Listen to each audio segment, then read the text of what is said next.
ఉత్తర ప్రత్యుత్తరాల భాగముగా కీర్తన గ్రంథము 136వ అధ్యాయము చదువుకుందాం.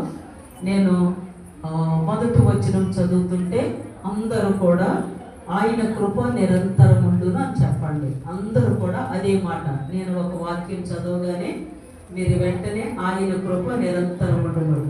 బిగ్గరగా గంభీరంగా దేవుణ్ణి మహిమపరుద్దాం. 136వ దావీదు కీర్తన ప్రారంభించుకుందాం. యెహోవా దయాళుడు, ఆయనకు కృతజ్ఞతాస్తుతులు చెల్లించుడి. దేవదేవునికి కృతజ్ఞతాస్తుతులు చెల్లించుడి. ప్రభువుల ప్రభువునకు కృతజ్ఞతాస్తుతులు చెల్లించుడి.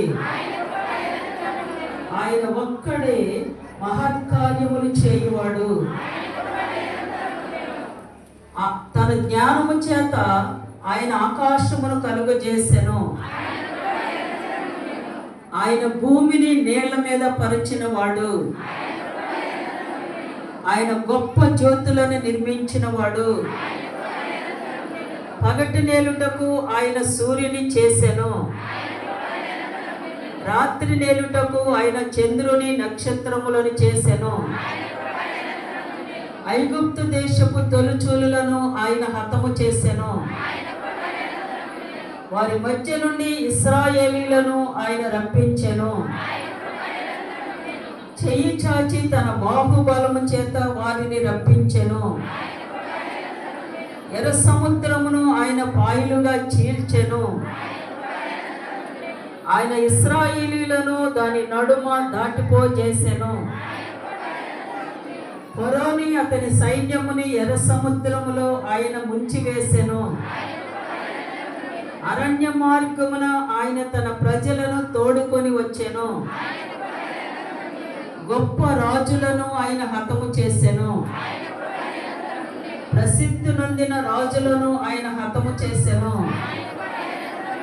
అమోరీల రాజైన సీహోనును ఆయన హతము చేసెను. బాషాను రాజైన ఓగును ఆయన హతము చేసెను.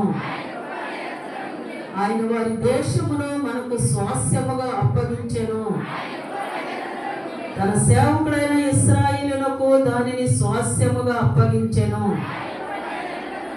మనము దీనదశలో ఉన్నప్పుడు ఆయన మనలను జ్ఞాపకము చేసుకొనెను. మన శత్రువుల చేతిలో నుండి మనలను విడిపించెను.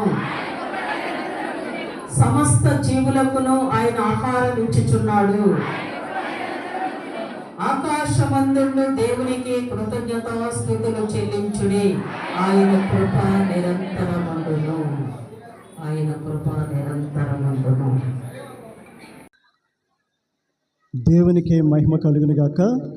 ప్రభునందు ప్రియమైన వారలారా, ప్రభుని యేసుక్రీస్తు వారి యొక్క ప్రశస్తమైన నామములో మీ అందరికీ శుభావందన తెలియజేస్తున్నాను.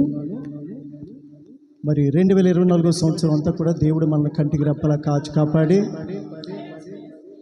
సజీవులుగా ఉంచి మనకి ఆరోగ్యము, శక్తి, బలము, దీర్ఘాయుష్ ఇచ్చినందుకు దేవునికి కృతజ్ఞతాస్తుతులు చెల్లిస్తున్నాను. మరి నూతన సంవత్సరం 2025వ సంవత్సరం జనవరి నెల 1వ తారీఖున మనము దేవుని యొక్క జీవగల సన్నిధిలో ఈ విధంగా దేవుని స్తుతించడానికి, దేవుని యొక్క వాక్యాన్ని మనం ధ్యానం చేసుకోవడానికి దేవుడిచ్చిన మహాకృపను బట్టి దేవునికి లెక్కలేని స్తోత్రాలు చెల్లిస్తున్నాను. ఈ సమయంలో మన కొరకు ఏర్పాటు చేయబడిన ధ్యాన భాగముగా యెషయా గ్రంథము 43వ అధ్యాయము 18 నుంచి 21వ వచనం వరకు మనం ధ్యానం చేసుకుందాం. మునుపటి వాటిని జ్ఞాపకము చేసుకొనకుడి, పూర్వకాలపు సంగతులను తలంచుకొనకుడి. ఇదిగో నేను ఒక నూతన క్రియ చేయుచున్నాను, ఇప్పుడే అది మొలుచును, మీరు దానిని ఆలోచింపరా? నేను అరణ్యంలో త్రోవలను కలుగు చేయుచున్నాను, ఎడారులో నదులు పారజేయుచున్నాను. అండి, పరిశుద్ధుడైన మా తండ్రి, వాక్యం ద్వారా మాతో మాట్లాడి మమ్మల్ని ఆదరించి, వాదార్చి, బలపరిచి గొప్ప ఉద్యమంతో నింపమని ఈ 2020వ సంవత్సరంలో ఫలభరితమైన జీవితాలు మేము జీవిస్తూ, మేము ఫలిస్తూ ఇంకా అనేక మంది ఫలించులాగున దేవా, ఇదిగో తండ్రి, మా జీవితాలు వారికి మాదిరిగా, మార్గదర్శకులుగా ఉండటానికి కృప చూపించమని యేసు నామములో ప్రార్థన అడుగుచున్నాము తండ్రి. ఆమేన్. మరి యేసు ప్రభు వారు చెప్తున్నటువంటి మాటలు, మునిపటి వాటిని జ్ఞాపకము చేసుకొనకుడి, పూర్వకాలపు సంగతులను గూర్చి మరి విచారించకండి, తలంచుకొనకుడి. ఇదిగో ఇప్పుడే నేను ఒక నూతన క్రియ మీ జీవితంలో చేయబోచున్నాను, అది ఇప్పుడే మొలుచును, అది దాని గురించి మీరు ఆలోచించరా అని చెప్తున్నారు. కాబట్టి 2025 సంవత్సరంలో దేవుడు మన జీవితంలో ఒక నూతన క్రియ జరిగించబోచున్నాడు. యెషయా గ్రంథం 43వ అధ్యాయము 18వ వచనం 18వ వచనం నుంచి 21వ వచనం వరకు మనం చదువుకున్నాం. కాబట్టి మునుపటి వాటిని జ్ఞాపకము చేసుకొనకుడి. మునుపటి అంటే 2024 సంవత్సరంలో మనం పొందుకోలేని వాటి గురించి, మనం కోరిని జరగని వాటి గురించి, మన జీవితంలో మనం కలిగిన కష్టాలు, శ్రమలు, శోధనలు, అనారోగ్యాలు, అపనిందలు, అప్పులు బాధలు, రుణ బాధలు, వడ్డీలు, లేదంటే మనం చెయ్యని నేరానికి శిక్ష అనుభవించే స్థితి, మన కృంగదీసినటువంటి పరిస్థితులు మీరు జ్ఞాపకం చేసుకోవద్దు. మునుపటి వాటిని జ్ఞాపకము చేసుకొనకుడి. అలాగే పూర్వకాలపు సంగతులను తలంచుకొనకుడి, అవి పక్కన పెట్టండి. ఇదిగో నేను ఒక నూతన క్రియను చేయుచున్నాను, ఇప్పుడే అది మొలుచును, మీరు దానిని ఆలోచింపరా. చాలండి, దేవుడు మన జీవితంలో ఒక కార్యం చేయబోతున్నాడు. ఈ 2025 సంవత్సరంలో దేవుడు నువ్వు కని విని ఎరగినటువంటి గొప్ప కార్యం నీ జీవితంలో చేయబోతున్నాడు. అది ఇప్పుడే మొలుచును అంటున్నాడు. ఇప్పుడే మొలుచును, మొలిచి చిగురించి అది మొక్కై చెట్టై గొప్పగా ఫలించబోతుందని దేవుడు చెప్తున్నారు. దాని గురించి మీరు ఆలోచించరా? జరిగిపోయిన దాని గురించి ఎందుకు మీరు విచారించి ఆలోచిస్తుంటారు? మిమ్మల్ని మీరు కుణంగ తీసుకుంటుంటారు. గతం గతః. కాబట్టి ఇప్పుడు జరగవలసిందే చూడండి. నేను ఒక గొప్ప కార్యం మీ జీవితంలో చేయబోచున్నాను. ఏం చేస్తారట? 2 విషయాలు చెప్తున్నారు. నేను అరణ్యములో త్రోవలను కలుగు చేయుచున్నాను, ఎడారిలో నదులను పారజేయుచున్నాను. అరణ్యము ఒకవేళ 2024 సంవత్సరం జనవరి నెల 1వ తారీఖు నుంచి 31వ తారీఖు, డిసెంబర్ 31వ తారీఖు వరకు కూడా నీ జీవితం ఒక అరణ్యంలాగా మారిపోయిందేమో. నీ హృదయము, నీ జీవితము, నీ కుటుంబం అరణ్యం వలె. అరణ్యం అనగా త్రోవలు ఉండవు, ఎక్కడ చూసినా తొప్పులు, డొంకలు, తీగలు, గోతులు, గొప్పులు, దారులు ఉండవు. అరణ్యంలో మనం ప్రయాణం చేయాలంటే ఖచ్చితంగా ఓ చేతిలో కత్తి ఉండాలి, ఓ చేతిలో కర్ర ఉండాలి. కత్తితో నరుక్కుంటూ, కర్రతో పక్కకి నెట్టుకుంటూ, దాటుకుంటూ వెళ్ళాలి. కానీ దేవుడు అంటున్నాడు, అరణ్యంలో మారిపోయి నీ జీవితం ఈ 2025 సంవత్సరంలో నేను అరణ్యంలో ఉన్న నీ జీవితం, నీ కుటుంబం, నీ పరిస్థితుల్ని నేను త్రోవలుగా కలుగు చేస్తానని చెప్తున్నాడు. త్రోవలు కలుగు చేస్తాను. అరణ్యంలో త్రోవలు. నువ్వు ఎటు కావాలంటే అటు వెళ్ళొచ్చు. మూసుకుపోయిన మార్గాలన్నీ తెరవబడతాయి. కుదించిపోయిన పరిస్థితులన్నీ మళ్ళా విశాలపరచబడతాయి. కాబట్టి అరణ్యంలో నేను మీకు త్రోవలు కలుగు చేస్తాను. మూసిపోయిన మార్గాలు, కుదించిపోయిన పరిస్థితులు దేవుడు ఏం చేస్తాడండి? ఓపెన్ చేస్తానని ప్రభువు సెలవిస్తున్నాడు. పట్టజాలనంత విస్తారమైనటువంటి దీవెనలు, ఆకాశ వాక్యలను విప్పి పట్టజాలనంత విస్తారమైన దీవెనలు నేను మీ మీద కుమ్మరిస్తానని దేవుడు సెలవిస్తున్నాడు. అలాగే ఎడారి అనగా మనకి ఏం జ్ఞాపకం వస్తుంది? ఎడారి అనగా సముద్రం అనగా ఏం జ్ఞాపకం వస్తుంది? సముద్రం అంటే ఏముంటాయి? నీళ్ళు ఉంటాయి. ఎప్పుడు చూడలేదనుకుంటా, కొత్తగా ఉంది ఈ మాట మీకు. సముద్రం నిండా నీళ్ళు ఉంటాయి. అలాగే ఎడారి నిండా ఏముంటుందంటే ఇసుక, ఫుల్గా ఎండిపోయి ఉంటుంది. ఎండ కాస్తుంటే సెగలు వచ్చేస్తుంటాయి. ఆ ఎండ వేడిమికి ఎడారిలో ఇసుక తుఫాన్లు కూడా వస్తుంటాయి. ఎక్కడ కూడా చిన్న తేమ ఉండదు, డ్రై అయిపోయి ఉంటుంది అన్నమాట. అలా ఎడారిలా మారిపోయినటువంటి నీ హృదయం, నీ జీవితం, నీ కుటుంబాన్ని దేవుడు ఏం చేస్తానంటున్నాడండి? నదులను ప్రవహింప చేస్తానంటున్నాడు. నదులు ఏదో కాలువలో లేదో చెరువు అంటలేదు, ఏకంగా నదులే, జీవజల నదులు నీ హృదయంలోంచి, నీ జీవితంలోంచి, నీ కుటుంబంలోంచి ప్రవహిస్తాయని చెప్పేసి దేవుడు స్పష్టంగా నీతో మాట్లాడుతున్నాడు. నేను ఒక నూతన కార్యం నీ జీవితంలో చేయబోతున్నాను. అరణ్యములో త్రోవలు కలుగు చేస్తాను, ఎడారిలో నదులు ప్రవహింపచేస్తాను. నేను ఏర్పరచుకున్న నా ప్రజలు, నా జనులు త్రాగడానికి నేను అరణ్యంలో త్రోవలు కలుగు చేసి ఎడారిలో నదులు ప్రవహింపచేస్తానని దేవుడు సెలవిస్తున్నాడు. దేవుని స్తోత్రం. కాబట్టి నేను మన జీవితాల్లో 2024 ఒక సంవత్సరం గతించిపోయింది. అంటే మన ఆయుష్లోంచి ఒక సంవత్సరం 12 నెలలు కొట్టివేయబడ్డాయి. అయినా దేవుడు నిన్ను ప్రేమిస్తున్నాడు. 2024 అంతా కూడా నిన్ను ప్రేమించి, నిన్ను సహించి, నిన్ను ఓర్చుకొని, నిన్ను భరించి, నిన్ను ఇంకా ప్రేమిస్తూ ఇంకొక నూతన సంవత్సరంలో, నూతన దినంలో నువ్వు ప్రవేశపెట్టబడడానికి దేవునికి కృప చూపించాడు. దాన్ని బట్టి దేవునికి మనం ఎన్నో కృతజ్ఞత, స్తుతులు, స్తోత్రాలు, వందనాలు చెల్లించాలి. అలాగే చూసినట్లయితే చూడండి, ఇర్మియా గ్రంథం 29వ అధ్యాయము 11వ వచనం. నేను మిమ్మల్ని గూర్చి ఉద్దేశించిన సంగతులను నేను ఎరుగుదును. రాబో కాలమందు మీకు నిరీక్షణ కలుగునట్లుగా అవి సమాధానకరమైన ఉద్దేశంలే కానీ హానికరమైనవి కావు. దేవుడు మన పట్ల ఉద్దేశాన్ని కలిగి ఉన్నాడట. పూర్వం యొక్క పితరుల పట్ల నేను కలిగి ఉన్న ఉద్దేశం కఠినమైన ఉద్దేశాలు కాదు. మిమ్మల్ని తీర్పు తీర్చేటటువంటి, మిమ్మల్ని శిక్షించే ఉద్దేశములు కావు. కాబట్టి రాబో కాలమందు మీకు నిరీక్షణ కలిగినట్లుగా అవి సమాధానకరమైన ఉద్దేశములే కానీ హానికరమైన ఉద్దేశములు కావు. మనం మారకపోయినా దేవుడు మారుతున్నాడు. దేవుడు తన మనస్సు మార్చుకున్నాడు. 2024 సంవత్సరం నన్ను మీరు సంతోషపరచలేదు, నన్ను ఆనందపరచలేదు, నన్ను ఘనపరచలేదు, నన్ను మహింపరచలేదు. మీలో ఎవరు నాతో మాట్లాడలేదు, ఎవరు నా మాటలు వినలేదు, నన్ను విసిగించారు, నన్ను కృంగదీశారు, నన్ను గాయపరిచారు, నన్ను బాధపరిచారు. అయినప్పటికీ నేను మిమ్మల్ని ప్రేమిస్తున్నాను, అయినప్పుడు నేను మిమ్మల్ని సహించుకుంటున్నాను. కాబట్టి రాబో కాలమందు మీకు నిరీక్షణ కలుగునట్లుగా, మీకు ఒక నిరీక్షణ, ఒక ఎదురు చూసే పరిస్థితి మీలో కలిగినట్లుగా నేను ఏం చేస్తున్నానంటే అవి సమాధానకరమైన ఉద్దేశములే కానీ హానికరమైన ఉద్దేశములు కావు.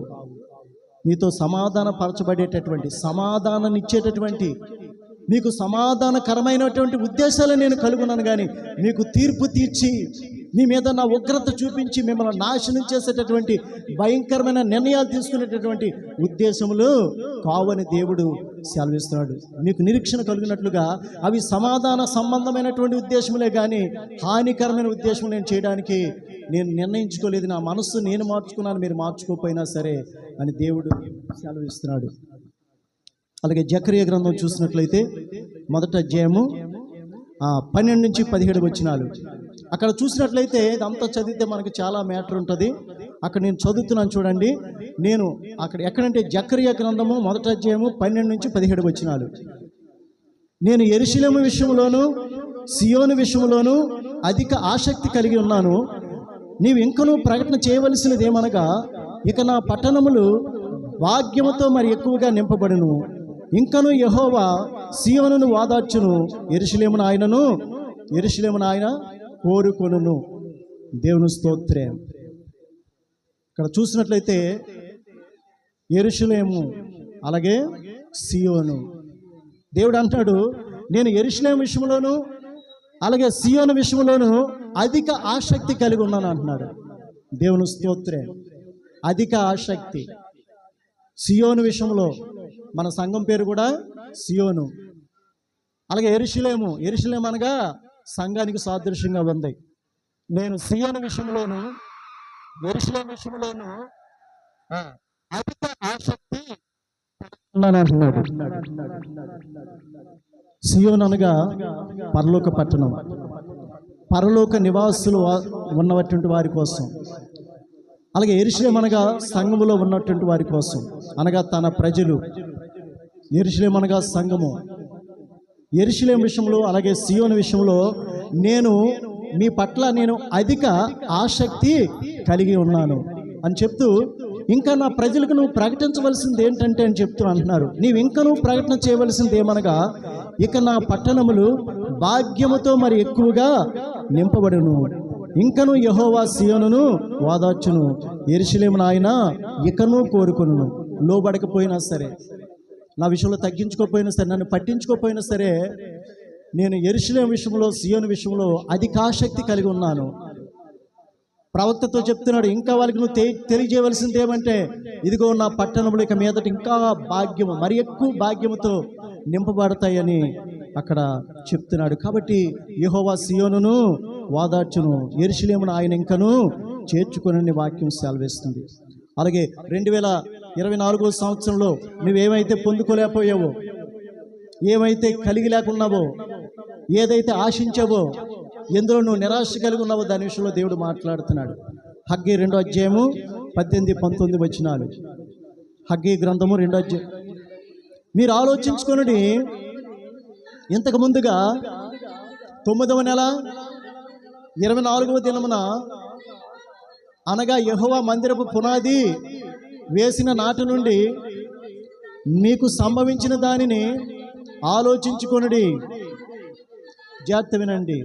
నా యొక్క మందిరం యొక్క పునాది వేసి అది కట్టబడిన తర్వాత అందులో మందిరంలో వాక్యము, ప్రార్థన, స్తుతి, ఆరాధన జరిగినప్పటికీ కూడా మీ మనస్సులో మార్పు లేదు. నా కృపలో మీరు లేరు. నన్ను విసిగించారు, నన్ను బాధించారు, నన్ను బాధ పెట్టారు, దుఃఖ పెట్టారు. దేవుని మందిరం పునాది వేసినప్పటి నుంచి ఆ మందిరంలో సేవకులు వాక్యం చెప్తున్నప్పటికీ, ప్రార్థన చేస్తున్నప్పటికీ మీరు వాక్యానికి చెవి యొక్కలేదు, ప్రార్థన మీరు చేయలేదు, నాకు ఇష్టలుగా లేరు, నా మాట వినలేదు అని ఆ మందిరం పునాది వేసిన తారీఖు చెప్తున్నారు, నెల డేటు చెప్తున్నారు. కొట్లలో మీకు ధాన్యం ఉందా?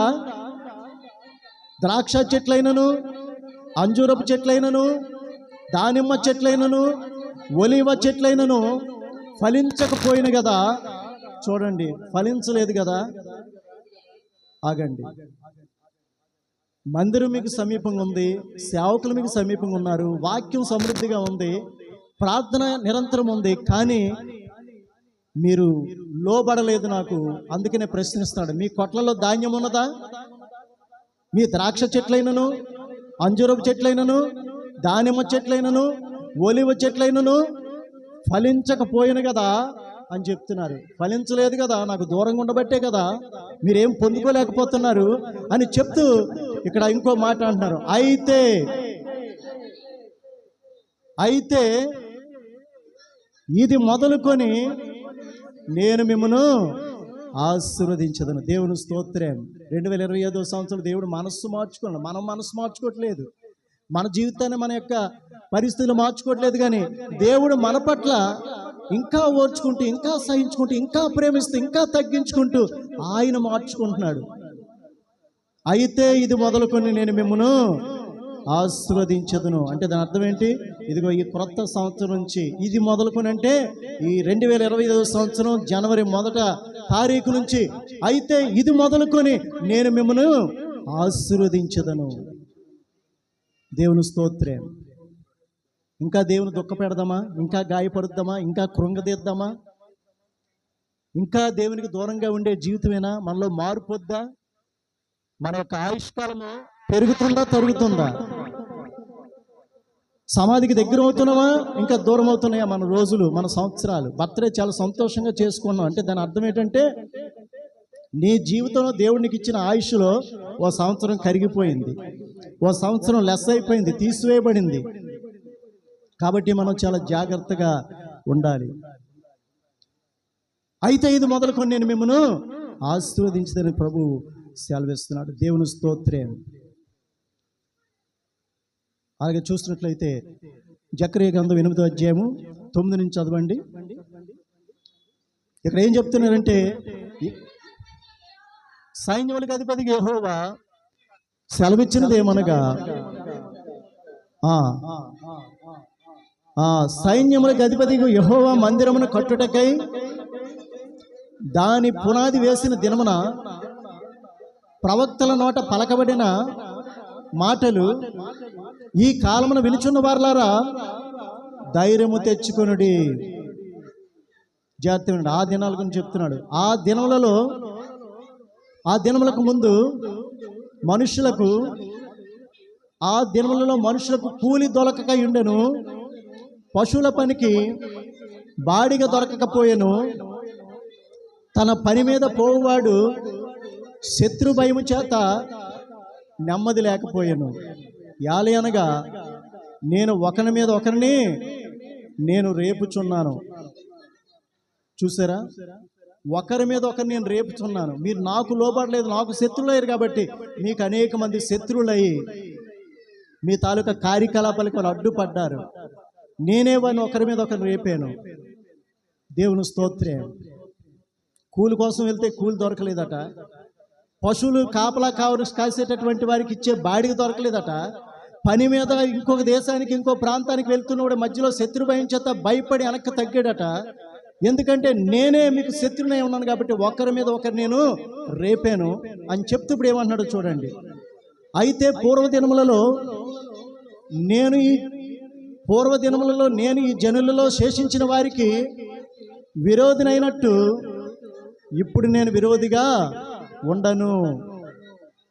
చూడండి,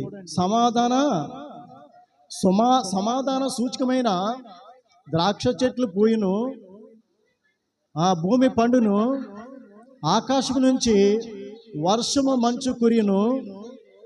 ఈ జనులలో శేషించిన వారికి వీటన్నిటిని నేను స్వాస్థ్యముగా ఇత్తును. ఇదే సైన్యములకు అధిపతియగు యెహోవా వాక్కు. యూదా వారులారా, ఇశ్రాయేలు వారులారా, మీరు అన్యజనులలో ఎలాగూ శాపాస్పదముగా ఉంటిరో అలాగే మీరు ఆశీర్వాస్పదముగా అగునట్లు నేను మిమ్మను రక్షింతును. భయపడక ధైర్యము తెచ్చుకొనుడి. అర్థమైందండి? అర్థమైందా? భయపడక ధైర్యం తెచ్చుకోండి. మీ పితరులకి నేను శత్రుడుగా ఉండి ఎన్నో కార్యాలు చేసి వారిని ఎదగకుండా నొక్కాను. మీరు వారిలాగా ఉండకండి. నేను మీకు తోడే ఉంటాను. మీ పరిస్థితులను నేను మారుస్తాను, చక్కదిద్దుతాను. నా మనస్సు నేను మార్చుకున్నాను. మీ మీద నా ఉగ్రత ఉండదు అని చెప్తూ మరి దేవుడి విధమైన మాటలతో మనల్ని వాదారుస్తున్నాడు. దేవుని స్తోత్రం. ఇంకో మాట చూడండి.